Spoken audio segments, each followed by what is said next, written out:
Começa agora o É Mais Que Tech, podcast da Sênior em parceria com a Conexão Infomoney para debater IA, tecnologia, gestão, pessoas e liderança em movimento. Olá, chegou a hora de explorar as novidades do mundo da tecnologia. Eu sou Jamile Niero, jornalista do Infomoney, e você acompanha agora o É Mais Que Tech, o videocast da Sênior Sistemas, que nesta temporada é realizado em colaboração com Conexão Infomoney. Agora eu te convido a refletir sobre um paradoxo do mundo moderno. Temos mais dados do que nunca, dashboards em tempo real e inteligência artificial dentro das empresas. Ainda assim, decisões ruins continuam acontecendo. Isso significa que o problema está nos dados ou nas pessoas que tomam decisões? Para responder essa questão, eu estou aqui hoje com dois especialistas. Ricardo Capra, na minha frente, ele é cientista de dados, filósofo da tecnologia e fundador do Capra Institute, o Instituto Internacional de Pesquisa, Consultoria e Educação, dedicado ao desenvolvimento da cultura analítica e à transformação organizacional orientada por dados e inteligência artificial. Ele também é autor do livro Híbridos, o futuro do trabalho entre humanos e máquinas, é professor de pós-graduação e colaborador de veículos internacionais, como o MIT Technology Review. Estou também com a Jéssica Ariane Bartezovis, que ela é Head Executiva de Produto HCM na Sênior Sistemas. Ela também é bacharel em Administração de Empresas, com XPA em Exponential Business. Jéssica atua há mais de 10 anos com tecnologia para gestão de pessoas, com foco em desenvolvimento e experiência do colaborador e gestão de talentos. Sejam muito bem-vindos aqui ao papo. Obrigada por estar aqui para conversar. É um prazer estar aqui com vocês.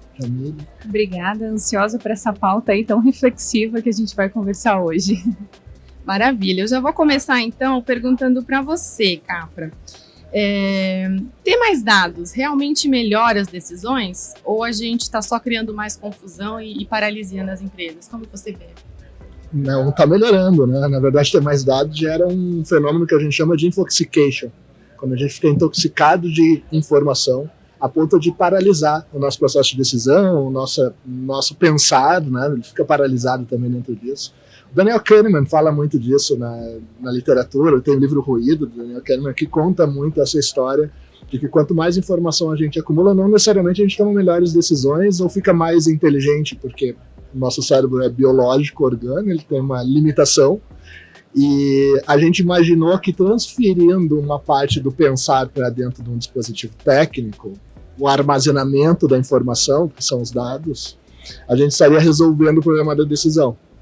O que acabou acontecendo é que a gente ficou... a informação abundante era uma complexidade maior, porque a gente não sabe daí distinguir o que é informação boa, o que é informação ruim, ou quando precisa fazer isso já é um exercício, uma atividade intelectual que exige o pensar, exige o raciocínio. Então, o fato da gente ter mais dados, na verdade, exige que o indivíduo esteja mais consciente do que tem ao redor dele com relação à informação. A complexidade informacional aumentou, então a única forma de eu aperfeiçoar o modelo de decisão é se eu tiver consciência sobre isso. A gente vai falar então do pensamento crítico ou do pensamento analítico, que é essa mistura do pensamento computacional e o pensamento crítico, né, para poder aperfeiçoar o jeito que a gente faz perguntas para o mundo, e aí sim a gente conseguir usar melhor dados. Então isso dentro do que a gente vê dentro das organizações, dentro do que a gente apura, dentro do índice que a gente inclusive aponta lá no Instituto, a gente fica observando essa complexidade da decisão que é reflexo do acúmulo de informação que a gente está vivendo agora. E só antes de passar para a Jéssica, tem uma questão muito importante nisso, que é quando a gente acumula toda essa informação e imagina que a gente está jogando dentro de um dashboard e vai resolver. Porque daí tem um segundo ponto, que hoje a gente tem um overload de dashboards. O que é isso, né? Para quem não conhece a palavra. A gente gerou mais dashboards do que a gente tem capacidade de consumir. Então a gente está jogando dashboards para tomar decisão dentro da sala de decisão nos espaços corporativos, e o que a gente está fazendo é replicando o problema. Agora eu tenho mais dashboards que eu tenho capacidade de consumir informação, e eu levei o problema para uma outra instância. Então eu continuo tendo mais dados do que eu consigo lidar no dia a dia, pelo menos desde que eu vivo dentro, e a gente aprende dentro do dia a dia lá no Instituto. E eu acho que uma coisa muito curiosa que acontece ainda dentro das organizações o nosso desafio de muitas vezes colocar o processo na frente do resultado, né? Então, quantas empresas hoje têm uma data no mês que tem que alimentar uma informação, apresentar um dashboard e no fim do dia ninguém sabe por que aquilo está sendo feito? Porque justamente o apego é tão grande por aquilo ser feito, muito mais do que o resultado que aquilo gera. E aí eu acho que é um desafio do ser humano, que já vem acontecendo até com a inteligência artificial nesse momento, que é a gente achar que uma tecnologia ou qualquer entrega, né, via software ou não, vai resolver um problema que é uma decisão humana, que precisa ter um contexto de uma análise crítica, uma experiência, né, nessa dinâmica para tomar as melhores decisões, porque o dado ele está ali para nos ajudar, mas é a nossa capacidade cognitiva, a inteligência humana que vai fazer com que a gente use esse dado para tomar as melhores decisões dentro do nosso negócio.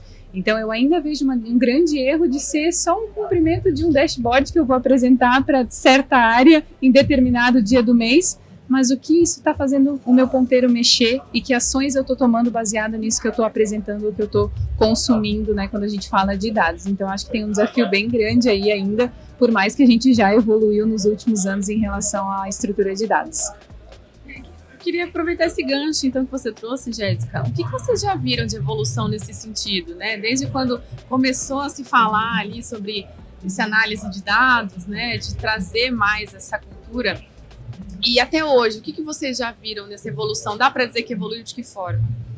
Eu acho que no passado todo analista, toda pessoa que trabalhava, ela já tinha o seu Excel mágico, que ela compilava informações pautadas em alguma definição de processo, algum resultado que ela compilava para acompanhar.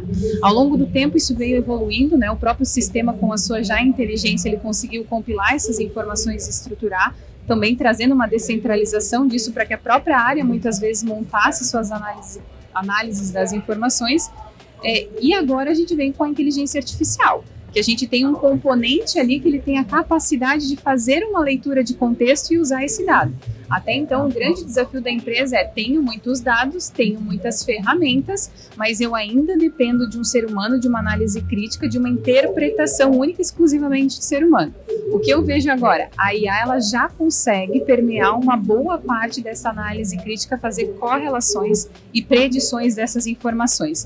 Mas ainda assim, a IA ela vai entregar todas essas informações, contextos, análises e sugestões. Mas vai caber a decisão do ser humano, da sua análise crítica e repertório, de fazer algo com aquilo que ele está absorvendo. Então eu vejo uma fase assim, old school aí das planilhonas, né, que todo mundo tinha suas, para agora um componente de tecnologia, de inteligência artificial que já tem uma análise ali um pouco mais robusta em cima dessas informações e até preditiva. Porque eu acho que o grande fator é esse, assim, como eu uso a informação para me antecipar, não para só correr atrás do desafio, né, ou daquilo que eu não atingi ou que deu muito certo, mas como eu me preparo para o futuro, para os próximos passos e para os próximos resultados que a empresa precisa alcançar. Não sei, né? Vamos falar com um especialista aqui em dados para ver se eu estou falando certo. Não, eu acho que só não complementando, mas refletindo em cima do que a Jéssica trouxe, eu acompanhei 3 ondas. A onda mais técnica, que ela foi puxada pela ciência de dados, foi essa fusão das ciências exatas e tecnologias, né? E ela fez com que a gente criasse modelos mais avançados dentro do ambiente de negócio. Aí a gente vai estar falando de modelos preditivos de venda, algoritmos que começaram a surgir a partir daí. Só que a gente tem que lembrar que isso surgiu de um profissional técnico, de um indivíduo com uma característica muito técnica. Então o que aconteceu? Essa primeira onda, ela começou a despertar o que a gente chama de pensamento analítico, eu citei agora há pouco, que ela peraí, tem uma coisa aqui que nós vamos usar no modelo de gestão, que é dados para tomar decisão. Então surgiu a segunda onda do Data Driven.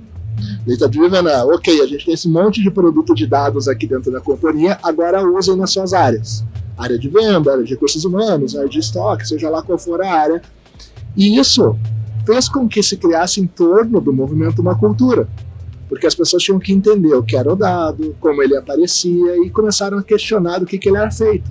A ponto de questionar, peraí, eu estou tomando decisão em cima de um dado que, como a Jéssica comentou, traz aqui um relatório de vendas do período. Mas o que está por baixo daquilo?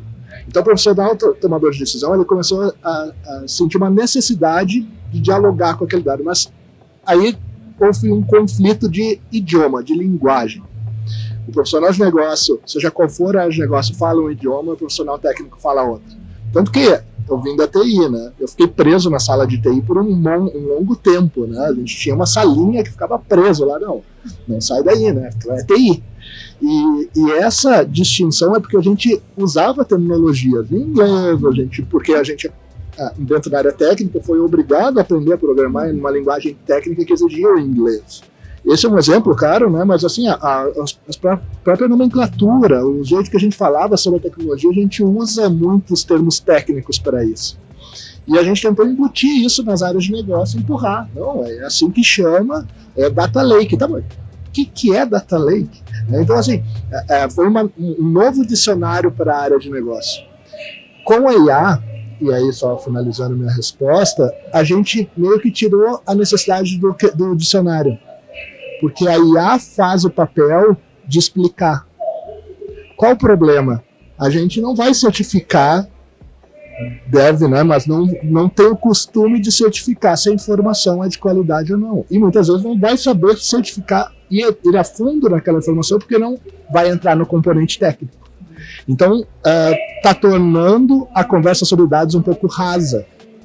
Porque eu dialogo um pouco com o IA e eu logo me digo, eu sou um expert no assunto. E isso é uma grande falha de aprendizado, de conceito de aprendizado. Então, eu acho que o que a gente está vivendo nesse momento com relação a isso é que o movimento, sim, ele é cultura, mas o artificial está causando uma onda invisível e pouca percepção da realidade. Está faltando que a gente tenha consciência do que está por trás daquilo. E o próximo, desculpa, mas o próximo profissional que está chegando, ele não vai questionar porque ele já nasce nesse mundo, o que é um problema maior, né? Na verdade, é isso que eu queria ver se eu entendi direito, né? Na verdade, não é só saber usar os dados, né, disponíveis, mas quais dados fazem sentido, né, usar para aquele momento, para aquele negócio, para aquela área, né? Não é... E do que ele é feito. Porque se a gente olhar o Deep Data, for mergulhar lá embaixo do que é aquela informação que eu estou consumindo é feita, a gente vai ver que ela é feita com viés. Porque quem produziu aquela informação escolheu parâmetros. Se a gente não participa da concepção de parâmetros, significa que a gente está dentro de um sistema automático. E o novo profissional vai ter que questionar isso. E só, acho que daí, linkando a nossa conversa agora há pouco aqui, né, Capra? Eu acho que essa é uma grande transformação que, quando a gente olha o contexto do colaborador e do gestor, ela sofre uma alteração também, né, uma mudança. Porque isso que o Capra está falando é a gente começar a questionar, a entender, a supervisionar, a monitorar e a dar uma cadência sobre tudo isso que está sendo construído. Assim como eu tenho o meu colaborador, que eu tenho que constantemente trabalhar no desenvolvimento dele, eu tenho que fazer isso quando eu tenho uma inteligência artificial também. Porque, de novo, a gente não está... a gente está suscetível a trabalhar com algo que tenha viés. Isso vai acontecer. A questão toda é como que a gente tem a transparência para mergulhar nessa informação, nesse dado, entender os contextos, né, os parâmetros que foram feitos e ajustar se for necessário, fazer esse supervisionamento. Então, muito mais do que só entender quais são as melhores ferramentas de mercado de IA que a gente tem hoje, é eu entender que é um novo modelo de trabalho, porque eu supervisiono aquilo que a IA está fazendo para garantir o sucesso da análise de um dado ou de uma análise crítica que a própria IA vai estar fazendo, eu ter esse repertório para questionar e entender o quanto que isso se aplica à nossa realidade ou aquele contexto que a gente está vivenciando dentro do mundo corporativo. Então, é uma mudança mais profunda do que simplesmente saber sobre dados ou sobre inteligência artificial. É um contexto organizacional que muda daqui para frente. Entendi. Jéssica, o Ricardo falou sobre a cultura data-driven, né? E eu queria te perguntar, então, na prática, o que ainda pesa mais hoje nas decisões, né? A evidência ou a percepção? A gente ainda decide muito no feeling e depois procura o dado só para justificar, ou a gente, de fato, já usa hoje o dado ali para basear a decisão? Tem diferentes maturidades, assim, né? Eu vejo que, e eu não demonizo, talvez traga uma pauta polêmica aqui, Capra, eu não demonizo o feeling. Eu acho que ele é extremamente, é um fator fundamental que nos difere, inclusive, da inteligência artificial. né? Essa análise do contexto, essa intuição, é uma coisa que a inteligência não tem. Agora, eu preciso conectar isso com os dados. Então, eu gosto de usar um exemplo, né? Eu vou promover essa pessoa porque eu acho que ela tem competência para. Não, vamos mudar esse histórico. Com base nos dados que eu tenho, eu vou promover essa pessoa porque no dia a dia ela reflete exatamente isso que o dado está trazendo. Então, eu correlaciono assim a questão da percepção com o dado. E eu acho que a gente não precisa escolher, a gente precisa ter um nível de maturidade sobre essas duas disciplinas. Porque, de novo, o que nos diferencia da IA é um fator humano, que é essa questão do feeling. Então, a gente não pode abandonar, mas a gente tem que ter uma base estruturada de dados para eu colocar a minha intuição, o meu feeling em cima dele e tomar as melhores decisões. E é muito fácil a gente responsabilizar um software que deu errado, né? A gente assumir que eu estou tomando uma decisão com base nas minhas crenças, né? E no meu histórico, naquilo que eu acredito, é mais difícil o ser humano fazer isso. Por isso que eu acho que ainda é mais difícil resolver o problema das decisões que são pautadas no ego ou nas crenças do que resolver, às vezes, o que está dentro da tecnologia. Eu sou totalmente a favor do feeling. Na verdade, ele nos salva, né, de situações onde o humano vai se defender, vai se proteger em razão exatamente de um movimento automático. A gente pega um movimento no trânsito, se algo passa na frente, a gente vai ter um movimento automático, que isso é feeling. Não é um dado, ele é algo que a gente carrega e a gente não sabe, inclusive, determinar o que alimenta o feeling. O meu único problema com o feeling é que dentro do ambiente organizacional ele não é replicável. O feeling de um indivíduo, eu não consigo copiar o feeling dele e passar para o feeling do outro indivíduo. É claro que dentro de um trabalho cultural, de cultura, eu consigo criar valores, eu consigo estabelecer processos de coisas que protegem o ambiente organizacional. E o dado é isso, né? Quando eu consigo capturar os elementos do feeling que tem valor no processo organizacional e transformar em aprendizado da empresa, o que eu estou fazendo é criando uma base de suporte à tomada de decisão, então data-driven. Então eu sou super a favor do feeling. Então, eu acho que ele vai defender, ele vai criar um elemento novo, ele vai gerar um ato criativo, ele vai... o problema é que, e aí a minha única questão é que se eu não capturar aquilo ali tem de valor, e muitas vezes isso vai ser capturado, a máquina não vai saber distinguir o que tem de valor naquilo, é um bom exemplo, né? Se eu não capturar aquilo, a empresa perde aquilo. Não fica como um conhecimento organizacional, ou a organização não tem um ganho com aquilo. Não tem que ter ganho em todo o feeling que tu vai ter dentro da organização, né? Porque isso é o que diferencia o profissional, né? Porém, quando a organização conseguir trabalhar com aquilo como uma objeto de aprendizado, ela vai gerar valor no processo de decisão e aí o data ganha escala, né? Ganha escala. E o que mais atrapalha hoje uma decisão baseada em dados, né, nas empresas? O sistema ou o ego de quem está tomando a decisão, para usar uma palavra que a Jéssica trouxe, né, o ego? Eu acho uma pergunta maravilhosa, tá? Porque o ego ele vai estar dentro dessa característica do feeling que a gente estava falando exatamente agora. Ele está carregado e a gente não consegue separar isso do humano. A gente não consegue dizer, não, peraí, esse tem mais ego, esse tem menos ego. A gente pode ter uma percepção sobre isso, agora medir, não. Então tu vai ter uma percepção, uma leitura humana sobre aquilo. Então eu acho que o ego, por ser invisível, é mais perigoso. Mas ele é diferente do feeling, né? Ele é diferente. Na verdade, uma leitura minha sobre isso, a gente teria que buscar um especialista para falar sobre ego, eu não sou um especialista sobre isso, mas o feeling ele é um movimento automático. O ego é alguma coisa que tu vai construir ao longo da tua jornada como humano, vai se construir dentro de ti, mesmo assim ele não é perceptível, tu não consegue distinguir, mas o feeling ele está mais relacionado com um movimento, uma reação, do que propriamente o ego, que é uma construção, tá? E aí, de novo, tá? Só deixando aqui que eu não sou especialista nisso, tá? Não, mas eu acho que faz sentido, tá? Eu acho que eu acredito muito que o feeling, ele faz sentido para justamente essa reação, a decisão que eu vou tomar com base na informação. A gente não vai conseguir um modelo mágico que o dado vai explodir na tela ou a IA vai pegar isso e vai resolver todos os nossos problemas. Processos, né, determinísticos, padrões, isso vai acontecer, porque tem início, meio e fim. Agora, quando eu falo de decisão estratégica, né, como que a gente acerta o futuro? A gente é uma empresa de tecnologia, tem muita coisa, tem muito sinal forte e fraco dizendo para onde o futuro está indo. Mas como que a gente acerta? Ninguém garante que a gente acerta. A gente vai usar esse repertório, a nossa experiência, os dados, né, algumas informações que estão disponíveis para a gente, para, com base no nosso feeling de repertório e vivência, tomar essas decisões para construir esse futuro. Então, eu entendo a perspectiva aqui do ego, e eu tenho uma leitura de um ego, assim, às vezes uma palavra mais pesada, assim, né? Com ego, quando ele está muito alto, é difícil de administrar, e eu acho que às vezes ele está vinculado a um pouco de falta de humildade, assim, na minha leitura, assim. Então, entre eu dizer que eu errei ou que eu tomei uma decisão porque eu quis e porque o meu histórico trouxe isso e eu não olhei para o dado, eu prefiro dizer que a culpa é que não tinha dado, ou a culpa é que não tinha informação correta. Então essa é a diferença que eu vejo, assim. Mas volto a dizer, assim, a gente tem que entender que o nosso repertório, ele precisa somar com os dados e as informações que a gente tem para construir o futuro dentro da organização ou até dentro da nossa vida pessoal, enfim, né?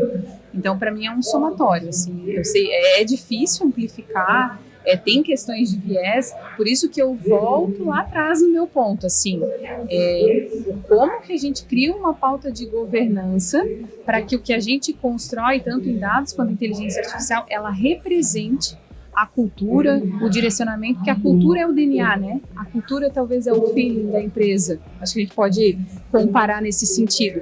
Como que eu trago esse componente para outras tecnologias também, né? Para fazer uma análise crucial dos dados ali para tomar decisão. Então é um assunto complexo aqui que a gente tem. Eu só quero pegar uma palavra que a gente escutou, só para marcar ela nessa tua pergunta, Jamile, que é muito boa, que é os vieses, o viés. O viés é quando eu tenho um vício não percebido em algo que eu estou colocando no meu processo decisório. E ele carrega muito do indivíduo e sua formação cultural ou acadêmica, seja lá o que for, a bagagem. E o viés é um grande inimigo no processo de tomada de decisão, porque ele transforma uma decisão em automática já viciada. E isso acontece muito. Se a gente olhar para bancos de dados de recursos humanos no processo de seletivo, eles têm um risco muito grande de viés. Porque se eu pedir para analisar minha base histórica com o processo de contratação, talvez ele traga um padrão que não representa o meu momento atual, até o momento da sociedade atual. Então o viés é uma coisa que eu carrego nos dados, eu individualmente carrego, todos nós carregamos, é uma coisa natural, porém, ela, assim como a gente falou do ego, a invisibilidade do viés, ele faz com que aquilo entre numa rotina de tomada de decisão automática. E isso se torna perigoso, né? Então essa marcação do viés eu acho bem importante, a Jéssica trouxe, nós só fazendo essa marcação. Legal, mas eu posso tirar o padrão aqui e fazer uma pergunta para ti? Nessa linha do viés, desse exemplo que tu trouxe, assim, né? Eu entendo que quanto mais diverso é a estrutura de quem está olhando para esse processo, organizando as informações, trabalhando com a inteligência, e quanto mais transparente isso menos risco a gente tem de ter essa vulnerabilidade. Isso faz sentido? Estou de acordo, porque para mim são esses dois pontos que tu trouxe, a transparência e a diversidade. Porque uma sala de tomada de decisão, só pegando um exemplo para tangibilizar para quem está nos acompanhando, né? Onde eu tenha diferentes pontos de vista e a informação esteja à disposição para todos terem uma rodada analítica, que eles olham para os mesmos dados, tem diversidade e liberdade para essa discussão, que também é uma palavra importante aqui, porque só ter transparência da informação e eu não ter a liberdade para trazer opinião é ruim. Se o meu ambiente da cultura não permite que eu exponha o que eu penso, aquilo também, eu estou criando um ambiente que é fictício, ele é frágil. Então, eu entendo que transparência, a liberdade e a maneira que eu lido com isso dia são realmente formas de diminuir o viés. Eu acho que o inimigo do viés é a transparência. Quando tu joga o viés na tela, os outros podem criticar. Então, tem que ter transparência e liberdade para poder dizer, não, peraí, tem viés. Ou acho que tem, né? Eu acho que essa é a grande responsabilidade das empresas, né? Quando a gente fala de transparência, é isso, assim, é entender que sim, a gente conseguir avaliar, supervisionar e corrigir sempre que necessário, né? Assim como um ser humano ele erra, a gente não está falando que vai ser diferente com uma inteligência artificial ou com uma estruturação de dados. Então, para mim, eu concordo nessa linha de que a transparência talvez seja o maior inimigo aí do viés, que é onde a gente consegue estruturar e trabalhar da melhor forma. Jamílio, desculpa, só pegar o ponto, só quero fazer essa marcação, porque a IA não é transparente. Nenhuma IA é transparente, pelas características de composição dos modelos de linguagem. Os modelos de linguagem carregam em sua premissa um viés, naturalmente, porque foi estabelecido regras para ele funcionar. Então a gente tem que estar sempre questionando a IA dessa maneira.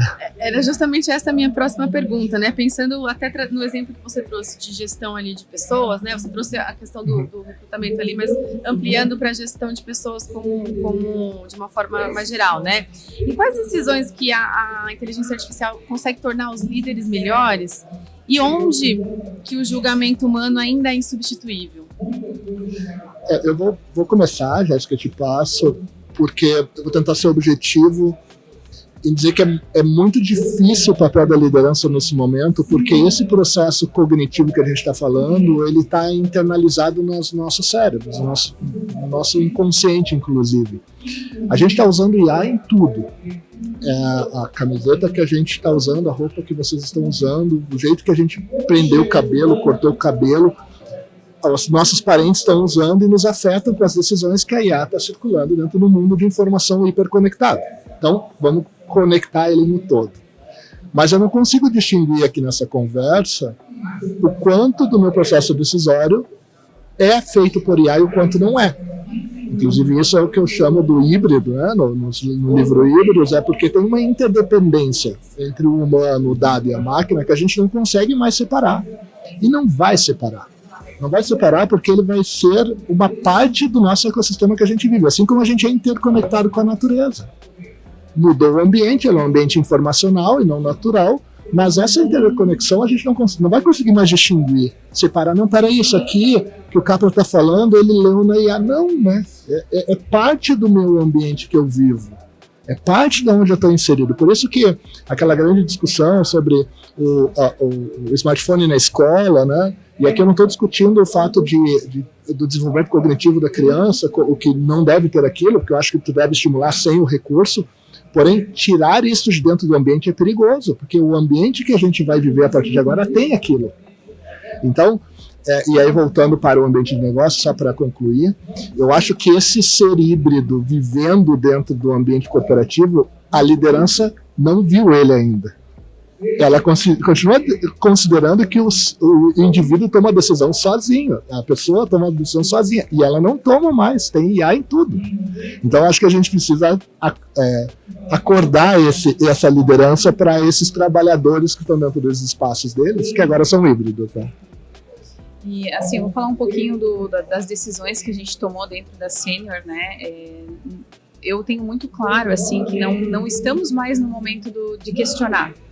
Como o Capra falou, tem inteligência artificial em tudo, nós estamos consumindo inteligência artificial de diferentes aspectos, em diferentes ferramentas. Então é uma realidade. Inclusive, o mundo está se direcionando para usar a inteligência artificial para potencializar, escalar e trabalhar o crescimento das empresas, né? Então a gente assumiu que essa é uma realidade, que a gente precisa trazer isso para dentro do nosso contexto de negócio, mas a gente tem trabalhado com muita responsabilidade.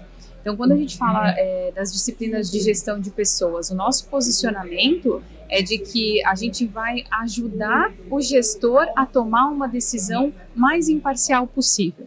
Porque a gente tinha o contraponto no passado do gestor. A gente não conseguia garantir que um gestor usasse dados e informações reais para tomar uma decisão. Era 100% feeling. E isso também é errado. Então, o que a gente trouxe? A gente trouxe uma forma de se comunicar com a liderança, com o colaborador, que ele vai trazer várias informações de forma muito fácil para ajudar o gestor a tomar uma decisão. Então, quando eu falo de um processo de sucessão, eu tenho uma equipe, né? Talvez um tempo atrás a gente fala, não, eu gostei aqui do perfil do Capra, ele vai ser o meu sucessor. A gente tem um problema, um viés muito mais declarado. Parece comigo, né? Então vai ser tem que ser como eu. O que a gente quis fazer? Cara, vamos usar tudo que a gente tem dentro da nossa solução e dar mais fundamento para esse gestor saber se essa é a pessoa que a gente quer para essa posição, né? E como que ela faz isso? Ela usa todos os dados que giram em torno da ferramenta. Então, desde o feedback que outras pessoas deram para ela, e eu trago o componente de diversidade, não é só o meu feedback, é o feedback multidisciplinar que essa pessoa recebeu. É uma avaliação de competência mais complexa, né, de pares, de liderança, de colaboradores. Então, são várias informações que elas vêm na mão do gestor para ele fazer essa análise. Puxa vida, com base nesses dados, o Capra de fato tem um potencial de ser o meu sucessor, por conta disso e disso. Agora cabe a mim a responsabilidade de trabalhar com ele um desenvolvimento para que ele seja o meu sucessor de fato. Então a gente tem tido essa responsabilidade, inclusive quando a gente fala de ter um nível de transparência, né? A gente traz também a possibilidade do nosso próprio cliente criar esses mecanismos, né?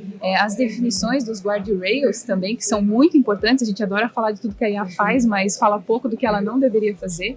Então, a gente tem tentado trazer essa responsabilidade na nossa solução, partindo do princípio que ela é uma especialista, né? Uma solução especialista em gestão de pessoas. Então, são alguns exemplos que a gente traz aqui para potencializar a gestão e apoiar o líder. A gente quer que ele tenha mais informação para ser mais imparcial e tomar a melhor decisão. Um exemplo bem bacana da nossa HRBP, né? Dei o contexto da nomenclatura. Ela consegue prover informações das últimas avaliações de competências, feedback e performance desse colaborador. Mas se você perguntar assim, eu devo demitir essa pessoa porque ela não performou bem, ela não vai responder. Ela vai dizer, olha, avalie os dados acima mencionados, né? Avalie se faz sentido, mas essa decisão é sua. Porque a gente não quer que o gestor receba uma informação de demita essa pessoa a partir de então. Não é uma decisão da inteligência artificial, precisa ser uma decisão do gestor. De novo, ela pode trazer contribuições, dados que vão ajudar nessa decisão, mas dali para frente, inclusive a relação com essa pessoa precisa ser extremamente humana e precisa ser uma responsabilidade da liderança. Por isso a importância da gente revisar o papel do líder nesse momento e as responsabilidades que ele tem, não só de olhar para a equipe, mas também de olhar para as inteligências e ferramentas que ele utiliza no dia a dia. E qual que vocês diriam que hoje é o maior erro das empresas, né? Querer escalar a inteligência artificial antes de organizar minimamente os dados que ela tem ali internamente, ou achar que tecnologia sozinha vai resolver um problema de liderança, né? Por exemplo, escolher quem precisa demitir. Eu entendo que as duas coisas estão acontecendo simultaneamente, e o fato da gente estar nomeando agente de inteligência artificial dentro do ambiente de trabalho está criando um conflito maior, porque eu vou dar um exemplo aqui. Recentemente eu tive uma conversa num evento com o CEO do iFood, e eles têm 8 mil colaboradores no iFood na sua área core business, né? E ele trouxe para a gente lá que ele trabalha com o conceito de multi-agentes, então eles têm 9 mil agentes artificiais trabalhando. Isso significa que eles têm, e ele afirmou isso, que eles têm 17 mil colaboradores na companhia. Só que desses colaboradores, o que eu tenho? Eu tenho indicadores de trabalho dos humanos, eu tenho métricas dos humanos, eu tenho formas de gestão e controle dos humanos, e do artificial eu controlo o movimento técnico, mas não o movimento comportamental dessas IAs dentro do ambiente corporativo. Então tu tem um problema porque a tua matriz de negócio ela não considerou a entrada de um agente não humano.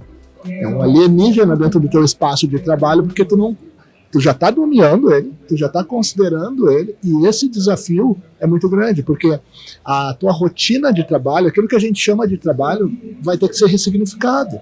Imagina que eu tenho me formado em advocacia, que sou um advogado, é um exemplo. Uma grande parte do que eu faço como advogado vai ser substituído por uma atividade que a IA realiza. No momento que isso é assumido, o que sobra para mim como humano? Eu vou poder me nomear como advogado? Porque eu vou ter que ressignificar, porque a minha vida toda me apresentei como Ricardo Capra, que trabalha com tecnologia. Tá, mas se eu não disser o que eu trabalho, o que eu vou ser?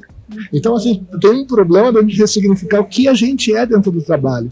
E eu estou trazendo aqui para responder dessa forma, porque eu acho que o problema é estrutural. A gente não considerou que, então, por um espaço tão curto de tempo, ia ter que inserir um agente não humano no trabalho. E que esse agente humano no trabalho não necessariamente vai substituir, mas ele vai realizar atividades que eram realizadas por humanos. E no momento que eu nomeio esse agente, eu crio um fluxo de trabalho mais complexo. Então, acho que é isso que a gente está vendo agora. Acho que a complexidade é estrutural, é a arquitetura de decisão, a arquitetura de gente dentro do processo organizacional. E até queria te ouvir sobre isso, porque vocês têm um monte de agentes também dentro da Sênior e como é que vocês fazem gestão disso? Eu acho que até a gente estava conversando agora há pouco, né, sobre o tema da minha palestra ali na plenária, e foi muito nessa linha, assim, a gente está muito preocupado ainda nas capacidades, ferramentas, mas tem uma reestruturação do modelo de trabalho que está acontecendo e a gente não sabe nem quem que está cuidando disso, né? É o RH? É a TI? É o gestor? Quem que tem essa responsabilidade? É uma área nova, né? É uma área nova? É a área de um head de da empresa que vai resolver tudo isso? Porque isso está começando a entrar no nosso organograma, né? Que eu até comentei o exemplo, assim, um organograma invisível vem surgindo.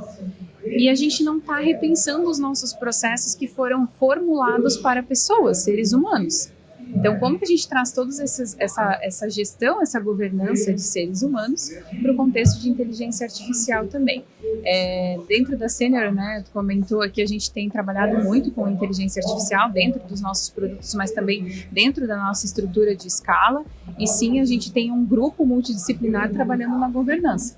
Então, a gente tem desde a parte de capacitação das pessoas, dos colaboradores, das lideranças, quanto a própria área de TI que faz uma curadoria, né, de quais inteligências a gente pode utilizar, em quais processos. Quando eu falo de produto, a gente tem a nossa área de labs, né, que faz todos os testes, vincula a nossa arquitetura para garantir a performance e entrega. Então, vejam, são várias áreas, não é um CPF, uma área específica que está trabalhando nessa mudança, nessa reformulação, porque a gente está falando de uma mudança de cultura, de fato. E quando a gente fala, de novo, cultura é o DNA da empresa, e o DNA precisa mudar nesse momento, porque ele foi concebido lá atrás, quando éramos só seres humanos vivos aqui, e agora mundo, né, em outro mundo. E agora a IA o software não é o lugar onde a gente faz o trabalho, ela é a executora do trabalho.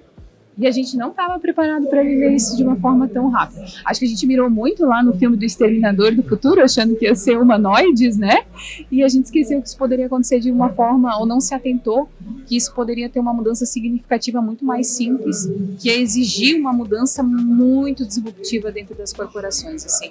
Então, esse é um ponto que eu tenho uma preocupação se as organizações estão olhando com a devida atenção para essa remodelação da estrutura e dos seus processos, considerando que agora a iFood, né, 8 mil colaboradores, 9 mil agentes, é isso? Já é uma estrutura de trabalho híbrida. E não é nem justo, né, Jamile e Jéssica, porque o ser humano, ele é avaliado e contratado por HH, né, hora humano, né? A gente nossa capacidade de trabalho é gerenciada por nossa hora disponível de trabalho. Ou seja, limitada, né? Não, a gente tem que pior dormir, a gente tem que comer, a gente tem que ir ao banheiro. Tudo isso. E além disso, a máquina ela recebe por token. Então eu não uso nem a mesma critério de contratação. Eu contrato uma máquina por token, um humano por hora. Então a lógica de trabalho vai toda. Será que o humano não vai passar a receber por token? Nossa lógica de trabalhar por horas disponíveis talvez não faça mais sentido. Até porque a gente sabe que tem humanos que dentro de uma hora realizam atividades de valor maior para a companhia do que outros dentro do mesmo espaço. A própria execução do trabalho, hoje a gente contrata por um cargo, por uma experiência, por um histórico, mas a gente está falando que o diferencial vão ser soft skills, power skills. Então, assim, a nossa forma de encontrar os colaboradores também está mudando, né? Porque o padrão do trabalho, uma IA tem condições de fazer. Então, é uma reestruturação completa, uma reformulação do trabalho de fato. Gente, esse papo está muito bom. Eu queria poder continuar por horas, mas a gente vai ter que encerrar, infelizmente. Mas antes de encerrar, eu queria fazer uma última pergunta para vocês, para vocês responderem de forma objetiva. Para vocês, o que é mais tech quando o assunto... Aliás, para vocês, o que é mais que tech quando o assunto é cultura analítica e decisões baseadas em dados? Por favor. Acho que é mais que tech a gente compreender aquela informação, qual o objetivo dela. Eu acho que muito mais do que pensar em ferramenta, em estruturar os dados, é entender o que eu preciso resolver, qual que é o meu desafio e quais são os sinais que eu tenho. E aí sim eu começar a trazer a preocupação para o dado. Senão a gente começa a fazer igual algumas empresas têm feito. Vamos usar a inteligência artificial. Para quê? Não sei. É colocar o nosso desafio, a nossa realidade, o nosso contexto na frente da estruturação do dados, porque daí eu entendo que a gente vai conseguir ser assertivo aí nesse novo momento. E você, cara? Para mim, mais que tech é a consciência da gestão sobre um ser híbrido no ambiente de trabalho. Porque a partir do momento de eu ter consciência de uma modificação do ser humano, em razão da IA, modifica tudo dentro do ambiente de tomada de decisão também. Legal. E para a gente fechar de vez, né, eu imagino que as pessoas estejam curiosas, gostariam de acompanhar mais o assunto. Como não dá para continuar aqui, onde as pessoas podem acompanhar o trabalho de vocês na internet? Eu vou recomendar o livro Híbridos, que é a minha última publicação. O fora da internet também, né? Mas que pode encontrar lá no meu site ricardocapra.com, consegue acessar, tem bastante artigos lá, algumas coisas que a gente até discutiu que aparecem lá. Eu estou disponível lá no LinkedIn, Jéssica Ariane. Procuro trazer bastante pauta, bastante reflexão, então se gostou do conteúdo pode se conectar comigo no LinkedIn. Maravilha, então muito obrigada, Jéssica, muito obrigada, Capra, pela conversa, certamente foi muito bacana para quem está acompanhando a gente, obrigada. Nós estamos terminando esse episódio, mas tem muito mais lá no YouTube e no Spotify da Senior Sistemas. Se você tiver comentários, dicas ou sugestões para a gente, você pode mandar por e-mail no imprensa@senior.com.br. Obrigada e até a próxima. Você ouviu É Mais Que Tech, um podcast da Senior Sistemas.